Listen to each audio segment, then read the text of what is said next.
Title: The Ember of Revolt. Part 1, Introduction, The Quiet of Valle del Sol. In the heart of the Spanish colonies, nestled between golden hills and fields of maize, lay the peaceful village of Valle del Sol. It was a place where the sun seemed to linger just a little longer and the people lived by the rhythm of the land. Among them was Mateo Rios, a humble farmer with calloused hands and a fire in his heart. Mateo had never been beyond the valley, but he had heard tales from passing merchants of the grandeur of Spain and the unreachable power of the king. Still, Mateo loved his village and believed that hard work and faith would shield them from the troubles of faraway rulers. But as time passed, the king's reach began to stretch, casting a shadow even over Valle del Sol. Part 2, The villager gets annoyed with the King of Spain. It began subtly. New taxes arrived with royal seals. Soldiers demanded grain for the good of the empire. Priests preached obedience to the crown. Then came the decree that shattered the village's spirit. The king had ordered that half the village's able men must join the army to fight in distant wars they didn't understand.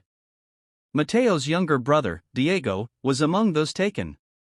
The pain of separation burned deep, but worse was the news that followed. Diego had died defending a border in a land he had never seen.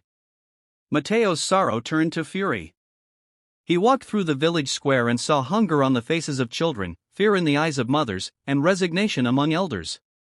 All of it, he realized, was because of one man, a man who lived in luxury, thousands of miles away, wearing a golden crown while his people starved.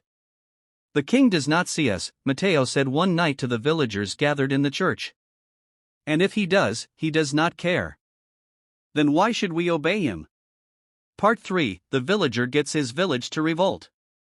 The village was afraid. No one had ever spoken so boldly before. But Mateo's words were seeds, and soon they began to grow.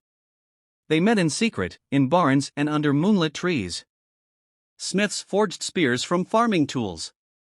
Old soldiers trained young men. Women prepared food intended to the wounded as they planned what they called La Libertad de Valle del Sol, the liberation of the valley.